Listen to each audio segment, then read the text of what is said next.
My name is Stuart Pratt, and I'm presently chairman of the Peabody Essex Museum. And I'm here today to start the introductions for our series of director meetings with different folks. Today, it's obviously our director, Linda Hartigan, with Moshe Safdie, the architect who designed this beautiful building we're in now. Before I move on, just a few words on that. It was 25 years ago when I was put on a committee to investigate who the museum would hire to do the architecture for this beautiful building we're in now. 20 years ago, which was the result of finding and agreeing with Moshe and getting him to agree to do the job, and then getting the building built, came to its end and the building was open. And it's a great compliment to Moshe that your building was iconic and beautiful and thoughtful when it was open, and it is still today. I mean, no one walks into this building and can believe that this was designed 25 years ago. It just is living through the ages. It's a great compliment. With that, I'll move along. George Gibson is the publisher for Moshe's new book. George, a legend in his own right for the years he has spent in the publishing business. Yeah. He asked me, do not give a long resume, so I won't, but I will introduce George, and he will talk a little bit about what the relationship is with a publisher to a writer and how he and Moshe came together. So, George, would you like to speak? Great. Is that too short? That's about right. I'll pay you off later. So I'm George Gibson. I feel very fortunate to be connected to the Peabody Essex Museum, but I also have long felt as though I were kind of absentee advisor because I live in New York, and so I'm not up here very often. So it is a joy to be here today. And Moshe, thank you for making it possible for me to be here today, actually, because of your remarkable book. But I want to say a few words about the man Moshe, who I have come to admire enormously and now fondly as well, and about his book, which I'm so proud of to say is one of the most remarkable books I have published in my 50 years in publishing, and it will always remain that. You all enjoy Moshe's inspiration, as Stuart said, when you come into him every day, that soaring expanse above you. I've always been a bit awestruck by remarkable built structures. I've never quite understood how they could, how they were built, how they happened. They seem almost impossible to me because it's way beyond my understanding to know how they were built. And Rob Shapiro, who many of you know, who's been so involved with PEM over the years, many years ago introduced me to the great architectural critic Ada Louise Huxtable, and I had a chance to publish a collection of her writings, which were wonderful. But even she wasn't perceptive enough to take me into the mind of an architect, to take you behind the scenes of how architects actually thought and created. And when I got the proposal for Moshe's book, which came from a great friend of mine who's an agent in Washington, and I sat reading it, I suddenly felt, my God, I'm now being transported into the mind of an architect. That was the first time that's ever happened to me, and I think it's the first time that any architect or any author has ever taken you inside the thought process that goes into creating extraordinary, iconic buildings. And Moshe's buildings, by all account, are really, really remarkable. That is what If Walls Could Speak does, and that's what Moshe and Linda will talk about a little bit today.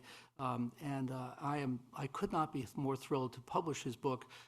It will be read for decades to come, I think, and it is also a remarkable life story, and that's something I think Linda and Moshe will get into as well. So my great affection to you, Moshe, to Michal, his wonderful wife. Amanda, thank you for setting us up, for helping set this up. I'm so sorry you're not feeling well today, but I hope you get well soon, and on with the show.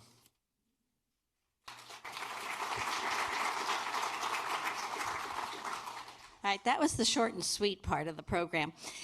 So I really want to welcome everyone here in person and our audience who is online, and certainly welcome to Moshe Safdie.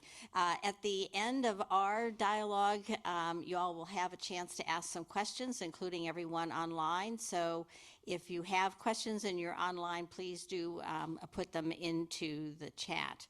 So we're going to start with just a brief bio of the gentleman to my right, and I've decided that I'm going to call you a citizen of the world, because when you read the book, you'll follow a trajectory that started when he was born in Haifa, Israel. We're not going to mention any birth years. He spent his youth and his education in Montreal, and then had an early career in Jerusalem. But since 1978, you've been based in Cambridge, where you've built that incredible international architectural practice and teaching career, especially as a professor of architecture and design at Harvard University.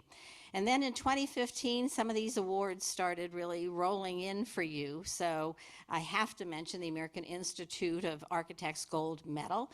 And you got that because people gauged you to have had such incredible lasting influence on the theory and practice of architecture.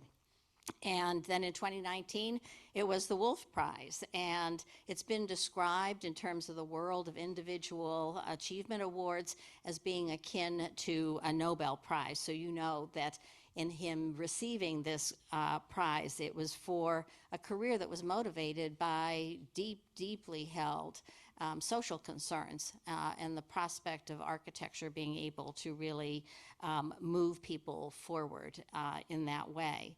So that career has been more than 50 years, and I am going to say that you're 84 years old and you're my hero, because let's face it, there are parts of our culture that are very much engaged in ageism. And I firmly believe that, you know, when you can keep going strong, just keep at it. And it's an important role model, I think, especially for the creative industry today. You got a really precocious start as a young architect in 1967 when you did that master plan for Expo 67, and then the visionary utopian housing development habitat, both in Montreal. And I've had the pleasure of seeing that and trying to imagine what it would be like to live in that environment. And after being in Montreal with those projects, off you went to Jerusalem in 1970, where you really played an incredible role in redeveloping that city that had been damaged both physically and conceptually and emotionally for so long, and that continues. He has designed an almost incredible menu of buildings, which I'm going to rattle off, not by name, but more by type, because they are as diverse as airports, colleges, civic headquarters, public libraries, large-scale mixed-use developments, museums, and performing arts center. And then the diversity continues because of their locations in Canada, the US, the Middle East, Senegal, and Asia. And personally, although I do not believe in bucket lists, I am absolutely determined to visit your breathtaking mixed-use development in Singapore, the Marina Bay Sands, and I'm sure we're going to talk about that in Singapore. It's got to be capped by what must really be the world's most breathtaking, rooftop pool for sure. So those are details to provide some context about your career, and it's really an honor and a delight to welcome you, Moshe, because this June, we will celebrate the 25th anniversary the 20th anniversary, actually, of opening the building that you built for us and for the citizens of Salem and for the world. So you have worked all over the world, and when you take on a project, what is your process for weaving together purpose, environment, and culture as you're working up your design? Thank you. I think, I've come to understand that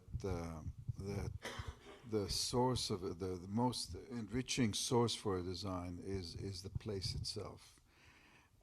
But what place means has expanded for me over the years. So you know, when I designed Habitat 50 years ago, I realized I'm on a peninsula with the river flowing on either side, the city on one side, there were the views, prevailing winds, the usual things we think about as sort of the qualities of a site. But when I went to Jerusalem, I got transformed because all of a sudden, place was not just the physical site itself and all its attributes and the program for the building, but it was, you know, 3,000 years of history and building in the heart of the old city and, you know, this ongoing discussion, modern building in the old city, eclectic stone buildings in the old city. How do you deal with heritage and respect for them on one hand? And, you know, this was a bit of a banal discussion, modern versus traditional, which was going on. And the first job I got in Jerusalem was a rabbinical college, and a bunch of rabbis were the clients. I won't go into that in detail. And Your tone says it all. and two architects had been already fired ahead of me. Oh, boy. One was an Israeli architect who did a very eclectic stone traditional building, like mimicking, and one was somebody imported from New York who did a glass box, which I would admit looked pretty ridiculous in the heart of the old city. And so they said to me in a kind of a threatening voice, will you make a modern building for us, a traditional building? And I sort of became Talmudic, and I said, well, if I succeed, you won't be able to answer the question. And that became a kind of a, by default, a motto, because now I wanted to make a contemporary building that's authentic, that's using modern materials, that is full of light, that has all the qualities we associate with a contemporary building, indoors, outdoors, but that felt like it belonged. And I think I succeeded, although with the rabbis it's a long story. The building never got finished, and we went to the Supreme Court, and that's part of the story of the adventures of buildings. They don't always Come into being. come to Yeah. well, it came into being with a sad kind of aftermath. But that really started inspiring work in Jerusalem. And the next thing I'm doing the National Gallery in Ottawa, and what I've learned in Jerusalem becomes central. This is a Nordic city. The coldest capital in the world, they boast, is Ottawa. The site is across from Parliament. It's all a Gothic, neo-Gothic environment. How do you make a building with a cathedral on one side and Parliament on the other side? It's a national monument that sort of resonates with all of that. And something came out that's like nothing I did before. And certainly it didn't look like the Jerusalem buildings. And then I relaxed about that, and I realized that wherever I'm working, I let the culture and the surrounding and the setting and the materials inform my design. And the outcome is that critics often say, well, he doesn't have a personal constant style, which is true, because the circumstances of the setting and where I'm building are so different. And suppose you could see, well, there's Jerusalem. It doesn't look like Marina Bay Sands in any, sometimes it's hard to believe it's the same architect, but it is. So context for me is very deep. When I came to build for the Sikhs, the National Museum, I really immersed myself in Sikh culture, in studying the scriptures, and listening to Sikh music. I knew India, but I didn't know the Sikhs, and I get great pleasure out of becoming almost like a chameleon, becoming part of that culture. Well, because I think one of the things you learned from Mr. Khan, the architect, as you worked with him, about letting the building speak, but in point of fact, your process starts with letting the culture speak, Right. letting the place speak. And you've also said that one of the great pleasures for you is actually then going into the occupied space that you've created, and that it's functioning as it was planned to. And Why is that important to you? Because unfortunately, I think there is a portion of the architecture business that gets the bad rap of beautiful building but can't function. And, obviously functionality has proven to be very important to you. That's a very deep subject and deep question, because it's almost why I wrote the book. Because the number of times lay people will say to me, "What a beautiful building, but it doesn't work." Mm-hmm. Well, I think that's a contradiction. I don't think something that isn't working is a beautiful building. And I think that you might have a flashy looking shape, or you might have a memorable space, but if it doesn't resonate with the life intended in the building, a few years you'll go back, you'll see that tension between what the building, to use Kahn's words, wants to be and what somebody made it. So the ultimate test is like come to a building 20 years later, as we are here. And then actually, because the life in the building and the physical building either resonate and work wonderfully together, or you see it, you feel that it's being brutalized, changed, modified. And so to me, a beautiful building in the profound sense of the word of beauty is something that has profound fitness to its purpose, to the life within it, to the economy of means that it took to achieve it. All of the above is part of what would yield that beauty, and that is different from something that's fashionable, eye-catching, memorable, but means nothing 3 years later or 5 years later. And so one of the nicest compliments, like this is still looking fresh 20 years later, the people go to Habitat and it's 50 years old and it's showing its little wrinkles because it's concrete. But they say, "Oh, this is amazing. If it was built today, it would still be radical." And that's very meaningful to me, because it still speaks of the kind of life it offers as an alternative to traditional apartments. And so this idea that architects make amazing buildings but they don't work is actually a profound criticism of the profession. Because much of the output of architects today, including the avant-garde and some of the major star architects, conceptually do not believe in the obligation to have a building resonate with its purpose and its use.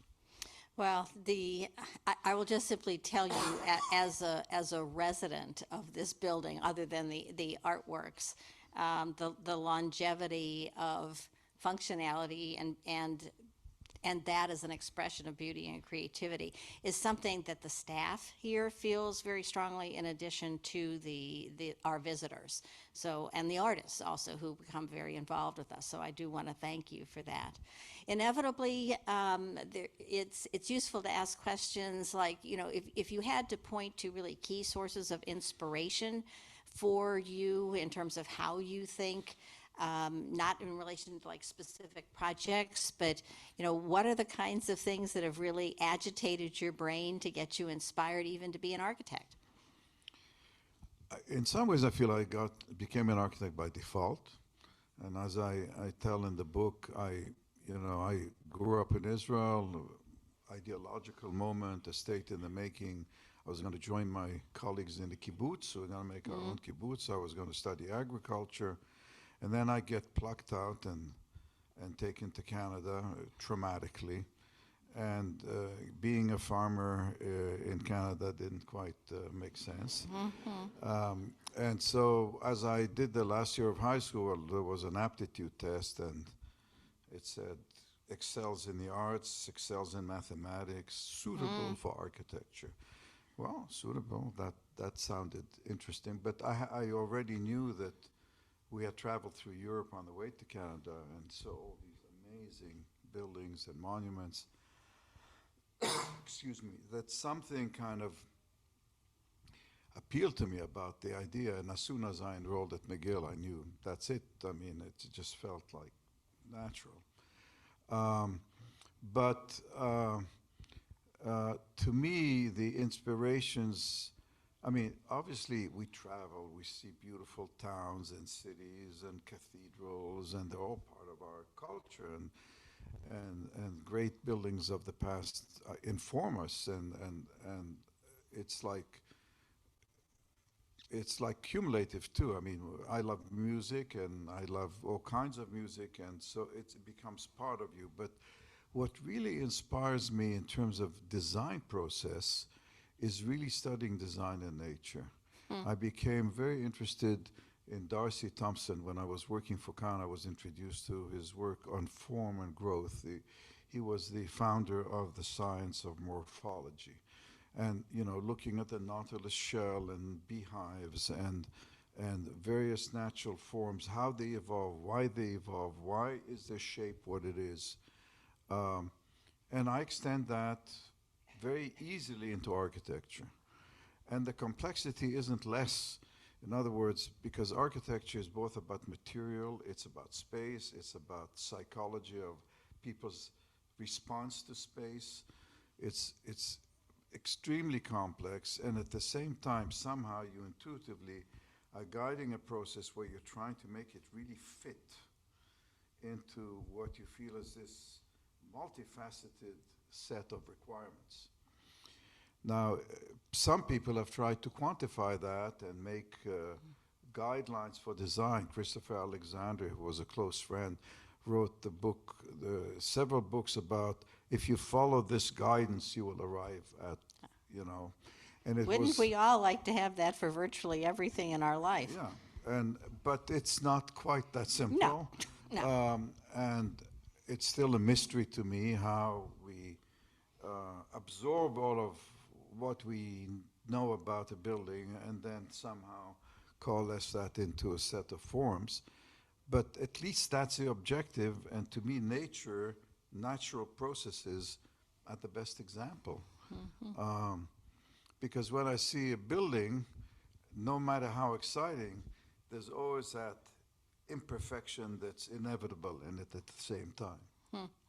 So you mentioned material, and in the book you actually have noted that architecture's medium is fundamentally material.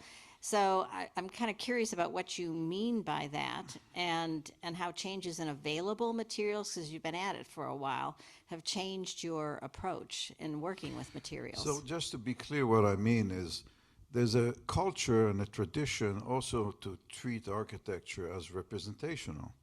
And Piranesi is perhaps the most famous example of an architect who built one little building but made extraordinary renderings of imaginary worlds. And when you render or describe something pictorially, you can take certain liberties. For example, in Piranesi drawings, it's clear that gravity is suspended. So, you know, you can get great buildings that are hanging in the space. It's like the film Avatar, the first one, where there's mountains floating full of green and there's no gravity. So if you suspend gravity, you can do remarkable things. But that's not architecture, because architecture is spatial, experienced, and lived in. As far as I'm concerned, everything else is some art form, but not architecture. And architecture is material, because without material we can't create it. And materials come with a discipline, with limits. I mean, wood is carved and cut in particular ways. Concrete is cast in other ways. They have particular properties. They have certainly many limitations. And, you know, Frank Lloyd Wright wrote the book In the Nature of Material, and the title tells it all. It's in the nature of material that we actually, that is our palette for creating space. And drawings are an instrument, period. That's why I think making a kind of fetish out of architecture drawings is dangerous. And renderings can be very misleading. And I think that's important to emphasize, because our architecture education today doesn't remind the students often enough of that fact. It's highly theoretical and visual, and with all these tools of 3D renderings and CAD so on, yeah. you can have a good trip, but it's not architecture. All right, but when you and I talked on Monday, I was absolutely delighted because I'm hoping to go to Legoland in Denmark this summer with my grandson. But you told me that early on you were making your models using Legos. So that's kind of an interesting contrast to what you just said about drawing as being so conceptual. So how did you get to Legos? Well, Lego came into being just about when I was graduating out of McGill, and when we started working on Habitat, Lego was a simple brick-sized toy. None of that machines and elaborate million pieces. It was just that one standard piece. Later on, they made it brick size and double size, and we would actually go from store to store and buy them all up because we built all the models of Habitat. It was very convenient because Habitat was a brick size module, more or less. So 2 to 1, and you could turn them around, click them this way or click them that way. So we had the most convenient way to explore. And I also, at that point in time, realized that for me, and that hasn't changed in 60 years, models are the best instrument both for conceiving and for communicating architecture. With all the 3D tools we have today, still there's nothing for me as effective as a physical model, small scale, bigger scale, depending on the issue. Oh, and I remember all of our models that we looked at. Hundreds, I mean dozens of them. And therefore the model shop is so central to our practice. But also with models, you're able to put the materials together as if you start getting a feeling for the assembly of the actual building, because you're going to assemble the model. And so you're assembling it and understanding how it comes together. So I'm very much struck by a fairly long list of museums that you have designed around the world. So I'm curious about, do you feel like you have specialized in museums, or is there something about the nature of what a museum can be, should be, that has really helped drive how you design so many different kinds of museums? I mean, specializing is an interesting subject. I just say, as a side issue, that it's so easy to get stereotypes. So after you do a couple of museums, all of a sudden all the commissions you get is museums. But we've resisted that by always going and doing some typology we've never done before, like a library if we haven't done one, or an airport. And we do that by design at the office because we love to take on projects we have not Yeah, solved. variety's the But spice the of life. reality is that after doing the National Gallery and the Quebec and Montreal museums, we got I wouldn't call it stereotype, but people did come to us with the museum, although it was not so easy. For example, I never made the shortlist for the Getty or any of the American museums at that early moment. Later on, after Skirball and Peabody, we got to do Crystal Bridges, the Telfair Museum, the Exploration Place. So actually, my pleasure of doing museums is that they're dealing with a particular subject. It's not always museum for art. It could be science. It could be the Holocaust Memorial Museum. And they're always very particular to the community. They're always central pieces somehow of the community. And there's always an opportunity to make them a place that kind of becomes a focal point for the community. And so it's a very, it's a good relief from doing housing and working for developers and doing shopping centers, because you're more into the essence of culture. And what I've enjoyed about museums is giving yourself a bit to the collection, whether it's art or whether it's a science museum, and trying to make a building that bespeaks the theme and subject of the museum. So Exploration Place in Wichita is trying to make a building that's a scientific instrument and make you understand that it's all about the rationality of geometry.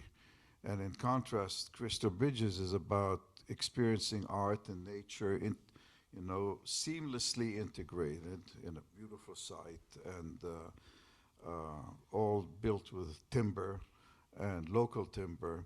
So each museum becomes like its own persona, and I love the contrast and differences between them. It's like a discovery. Well, I will say that I've been fascinated over the years by the debate that some of your design here has brought up for, and not debate in a contentious way, but people do look, for example, at our atrium, and obviously they're the sail blinds and that sort of thing. But people wonder, were you inspired by fish shapes or by boat shapes simply because of the museum's location near the water and its affiliation with the maritime traditions and origins of this country? I think the most important thing for me in this museum was, first, it was a rambling collection of buildings. You never knew where you were in the building. You got totally lost and meandering. And to my mind, a museum of that scale needs a sense of orientation. But also, it was a large program, relatively speaking. And I looked at Salem, and it's all these little 18th, 19th century houses, beautiful brick. And I felt you can't put a big chunk of a building here like the parking and shopping center next door. That's not the way to do it. No comment. And in fact, there was a good example next door what not to do. And so immediately out of it came the idea of breaking it down into houses, like a bunch of houses that happened to be a museum. It's like you converted a bunch of houses that were there, but they weren't there. So we started calling them the house galleries. And we still do. And then the question was the shapes and the material and how to assemble them. And since we closed the street down, creating the internal street, originally, by the way, we made a deal with the city that we can build over the street because we have two entrances and the public can walk through. The museum has not honored that commitment. Well, we've experimented recently with opening the other entrance, and we need to do better signage and what have you. But I think after 9/11, also museums Security, had to clamp down on security. Yeah, we so. underestimated But it's good that. to be reminded of that. And it's interesting though that when it came to the brick, I would say to the credit of the building committee as well and all those involved, not going to all the individual names, there was a desire that the brick should be perfect because the building, I wanted the building to be brick in its setting. And we made maybe 30 mock-ups of American and Canadian bricks. And they just look dumb and unattractive next to the 19th century brick that is most of the city. And so we thought, well, let's go check England. And Hugh Phillips from our office traveled to England and came back with a bunch of bricks that were just as cheap. And this beautiful orange handmade brick that this Yeah, it is beautiful. is imported, but it fits. So I think Well, that and choice our was so our good. origin story dates back to England anyway, in terms of the origin story of the country. So, in one of the articles that came out after your book was published, you made the observation that you kind of fell out of favor as postmodernism came in, and that you felt like you really paid a price. So I'm curious about what you think that price meant when, in point of fact, in addition to describing you as a citizen of the world, I might also describe you as a maverick, in the sense that you don't want to be typecast, you don't want to be known for a particular style or type of building. But what's your relationship with postmodernism now, and do you still feel like you're paying a price, or is that just really passed away? No, I think it's passed away, but I should explain that. I mean, my generation grew up in the sort of ideology of modernism, and where modernism or the thoughts of the 1930s and 40s failed in some of the outcomes. For example, all the post-war new towns and housing and buildings of the 60s were, left a lot to be desired. I felt, and I know I wasn't the only one, but in a minority, that the ideology of the modern movement, that architects have a social responsibility, that we cannot have a profession that's, for example, just catered to the elites, that we have to have urban and architectural solutions that serve society as a whole, which is a completely different role than the traditional architect of the 19th century that basically had a relationship to the elite, and then there was, construction. And postmodernism reacts to the modern movement by saying we shouldn't be trying to deal with the big social issues. It's not our business. We're not politicians. We're not economists. We should just do design. And by design, it means total permissiveness. And I rebelled against it ideologically. I felt it was, and it was prevailing in the schools, and I was an educator at Harvard at this point, full time. I disagreed with that. It was sweeping the school as well as other schools. But I think where I said I paid the prices, I wrote about it in the Atlantic Monthly, a piece called Public Jokes in Private Places, where I attacked it and I named names. And that naming names in any profession, but including that was a no-no. So I remember Frank Lloyd Wright says, "You have no idea how angry we all were." So,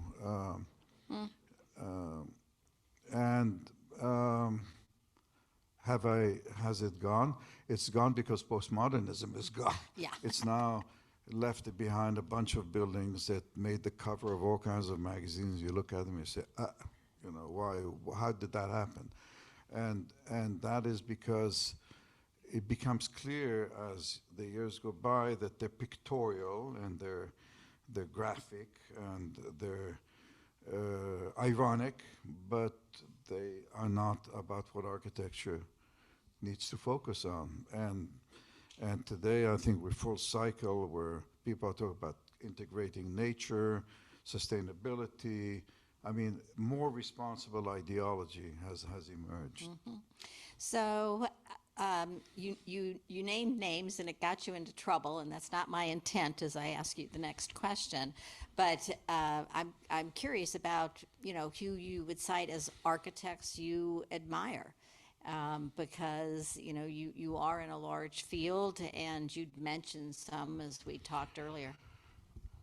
Well, amongst my contemporaries, I certainly think that Renzo Piano's values and aspirations are very close to mine, and both in terms of what architecture is about, but also sensitivity to location and to culture. Very much so. Norman Foster, in a more,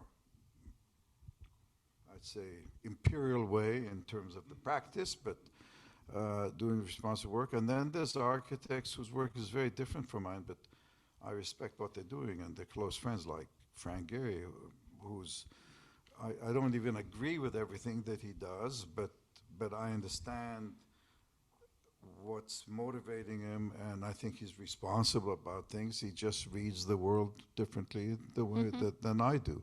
But we're able to respect that and have a relationship. So there's these different positions of those who are like you and those who you respect who are not like you, and then there's those who are not like you and you don't respect. Well, I'm sure you all want to know where that would take us, but I'm not gonna push you there out of respect for sure, because we don't want any lawsuits. So I'm going to take this then in a more personal direction. I know that I'm curious, and I suspect others might be, in terms of what kinds of spaces have you enjoyed personally living in, and how much have you changed them or not changed them? Well, as an architect, I've had a curious history in terms of where I live, because the only place I ever lived in that I designed completely is the apartment at Habitat 67. Other than that, I've always, by circumstance, been in buildings that I modified. Like in Cambridge, I live in a 1753 house, the house of Dr. Waterhouse, who was the first professor of medicine at Harvard, to which I added I restored it, but on the back I added the whole glass living room pavilion. In Jerusalem, we have a house in the Old City. The basement is Crusader, the middle is Ottoman, and the third floor is mine. But, Oh, wow. and so on and so forth. Hybridity in action. So the places I live have the pattern of time with my intervention.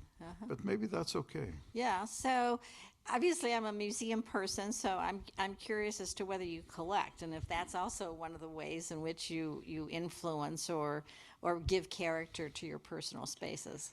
I'm not a collector in any traditional sense of the word. I have friends who collect skis, who collect quilts, who collect, who have great art collections. I think what we have in the house is, first of all, a lot of art by family members. Our daughter is a painter, and it's her stuff, and Michal's mother was an enamel artist, and I mean, there's a lot of family art. Only stuff we like, though. But there's also a lot of things that are the result of my nomadic life. So when I worked in Africa, I got quite a few doggone doors and masks and so on. Working in China for the past 20 years, we have a fine collection of Tan and Han terracotta statues. When I worked in Iran, I love kilims and carpets. So there's a collection that has to do with just being in places and become part of the memory of those places. So in terms of memory, obviously relates to how we keep our past present with us, but there's a part of the book towards the end of it that is really a series of reflections, almost of what I would call what ifs, projects that you would love to be able to do if there were no restrictions or what have you. So just give us one tempting example, and then we'll turn it over to questions for the audience. Well, I imagine all kinds of possibilities that, if I had the power to do. One of them actually is the original habitat never got built. What was built was a fifth of the original project, and it compromised on a lot of the ideas of the original one, which was taller and was integrated, three-dimensional. It was a series of membranes of housing which integrated the sort of other aspects of the city, schools and shops, etc., into it. And what was built was a village. So I still dream that this gets realized in the scope and with the ideas that 60 years ago were proposed. But at the same time, I imagine a city where all the cars are on demand, nobody owns a car, and we pick it up like the bicycles and we leave it like the bicycles, and we have a third as many cars because you don't need as many.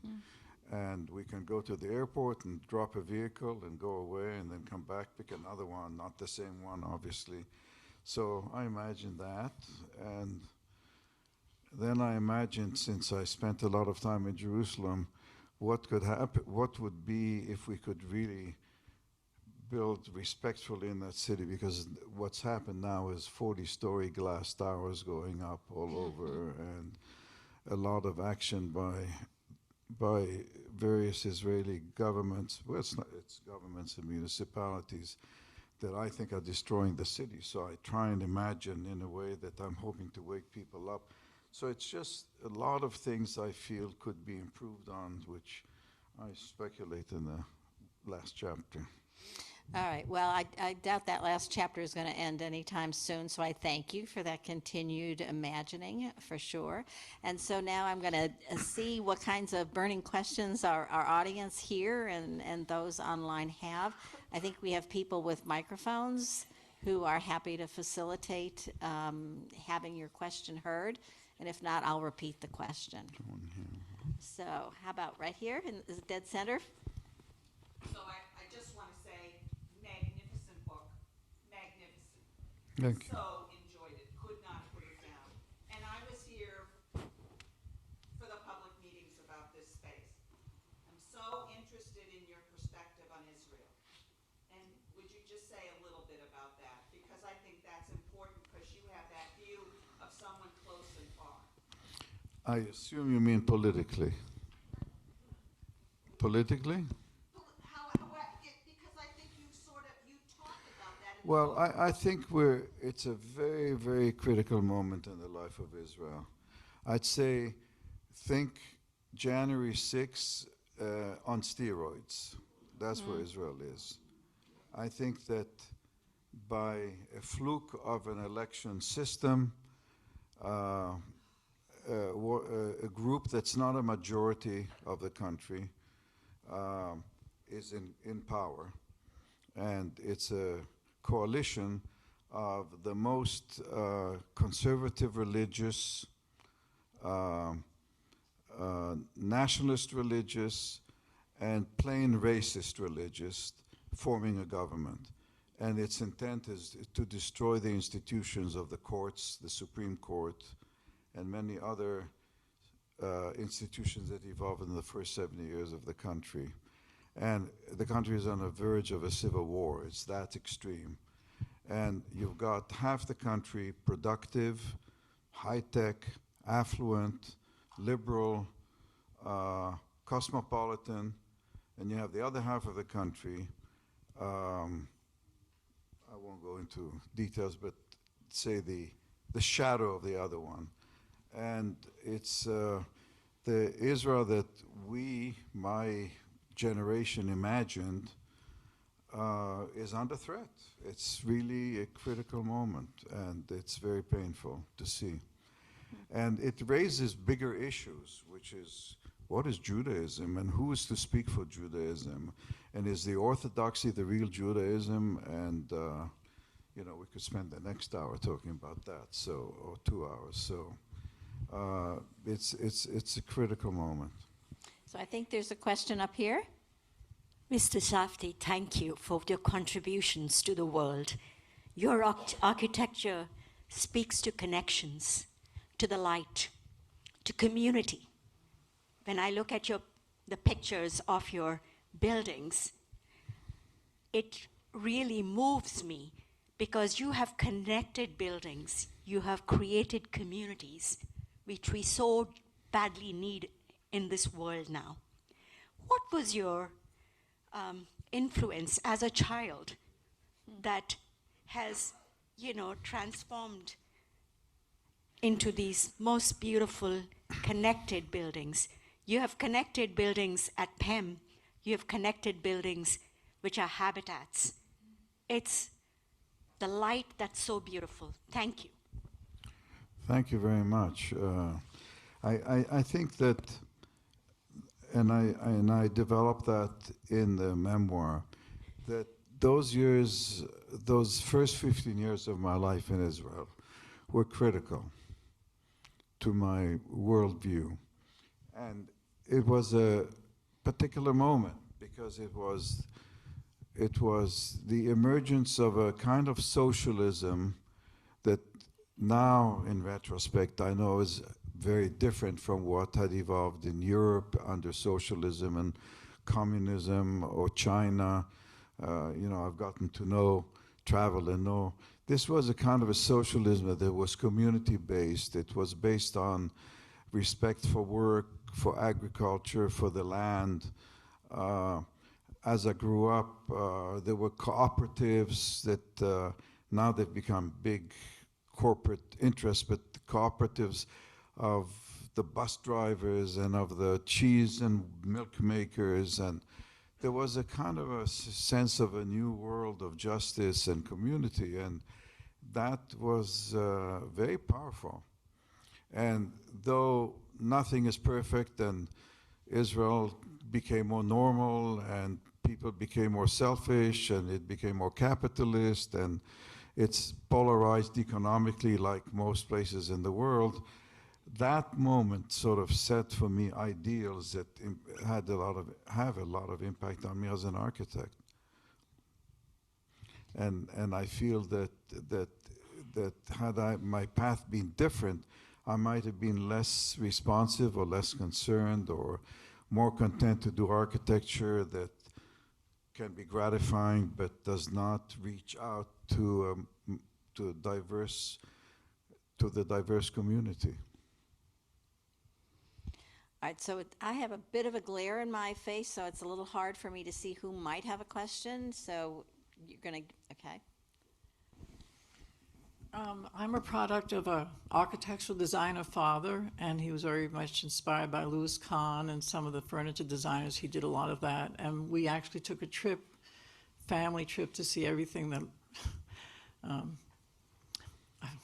this is terrible, my mind's going. The person who did this is terrible, the Guggenheim Museum, Frank Lloyd Wright. Right, I'm right. sorry. Yeah, So we went everywhere. We went across country, and we went into Minneapolis, and we found some houses in California and some places he knew, and it was a family trip. It wasn't really for me to be finding you until it was the World's Fair in the 60s, and you had done the Habitat, which I thought was phenomenal. That's the first thing I saw. And then after that, I started seeing them. Like when I came here, I moved down to Gloucester for 1 year and never left, and got involved with the PEM. And it's unbelievable, the light and everything that you've done. And then I went to Vancouver to take a trip somewhere on a cruise to Alaska, and I wandered around Vancouver, and you did the library, right, in Canada? I mean, Yep. so it's not yours, the big... I did the library in Yeah. Vancouver. It's phenomenal. Everything is really phenomenal. And, I grew up in a design family. I took art at Cooper Union, and they talked about form and function. And nobody's really been able to maybe, make that work. Even Louis Kahn, it was beautiful at the University of Pennsylvania, but the windows were allowing a light to go into where they were doing experiments with, making prescriptions. I just wanted to know how you're able to be inspired like this. I even went to Israel. I have never gone to a Holocaust museum before that. And then I heard you did it. That's right, you've done the Holocaust? The Yad Vashem, yes. And that was phenomenal. I mean, that was the only museum that took every room and was different Jews in different countries, different communities. And so you felt really close to the people who, it was made for, or that came from that aspect. I just think you're phenomenal, and I'm seeing things I've never seen before, and it's really, I don't know, I think it's just inside you. I mean, it just comes, but thank you very much. Thank you. I think it's, in terms of how we do things and what inspires us, it's a tricky question because I don't think we really know. But I do think that one of the key things in my makeup and approach helps, and that is to completely identify as you design with those who are going to be in the building and use it. So, and I say that to the students. One of the, when you start designing a building, a school, doesn't matter, performing arts center, you become, if you can get yourself to become, as you walk around, you imagine in your space, you're walking on the space that you're creating, you're thinking about it three-dimensionally and so on, you become those who are experiencing it. So you start reacting as you think they would, rather than, I'm on a trip, I'm doing my spaces and whatever, like what gives me a high. And so that's the kind of transformative thing that puts you in a situation where you become a much more capable critic of what's appropriate, as distinct from what's possible. What's appropriate as distinct, because the possibilities are infinite. And it's dizzying. And I think part of the problem of architecture today, with the new tools, with computers, and with all the shapes and forms, and even the possibility of beginning to make them, is what is appropriate, what is possible, what do you need to edit out. Editing today for an architect is more difficult than ever. When you built traditionally, there were limited material, limited techniques, you were dependent on craftsmen. You arranged things, but you didn't invent things. And here, today, architects think of themselves as inventors. And so that raises the question, what's appropriate? All right, well, I think we have time for one more question. Yeah, I actually have a question from one of our online viewers. They're wondering, how are the issues of sustainability and environmental impact influencing your designs, and has this changed how you conceive of projects? Nothing has changed for us, because before the world sustainability was invented, we were tuned in to the just responsibility of designing buildings that respond to climate and to consume energy in a minimal way. And I'm not alone. I mentioned Renzo Piano, I mentioned Norman Foster. We have, since the beginning of our practices, I could add Richard Rogers. Yep.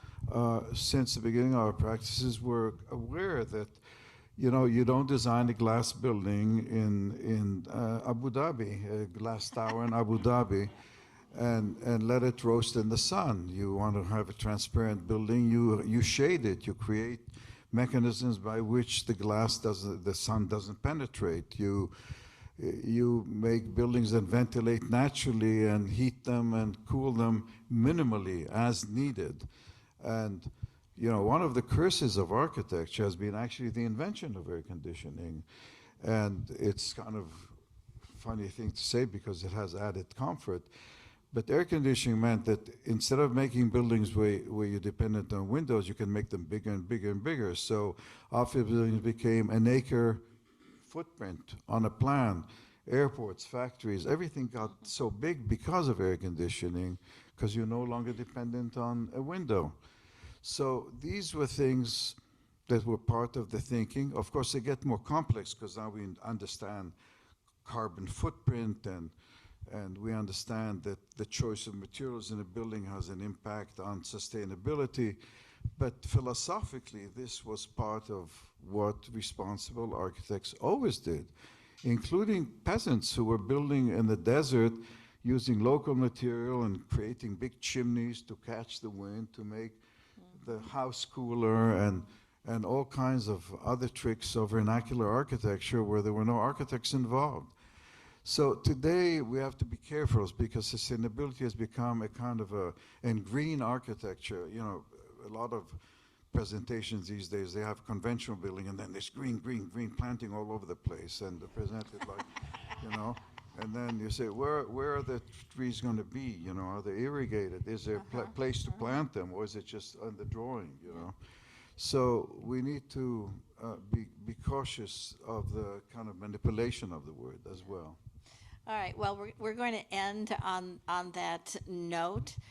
So Moshe, I really want to thank you, you citizen of the world, you maverick, you responsible architect. It's a privilege to sit here with you and to have you share your thoughts with me and with our audience here and online. And I want to thank everyone for coming, whether you're here in person or with us via Zoom. For those of you here in person, we have a chance to be outside the auditorium. There's some light refreshments. And guess what? There's some books for sale. And Moshe has graciously agreed to sign some books and what have you. But truly, thank you so much for coming. And please come back again and enjoy this marvelous building that you gave us in order to have the experiences that we so work hard to provide for our audiences and our visitors. So thank you. Thank you, thank you.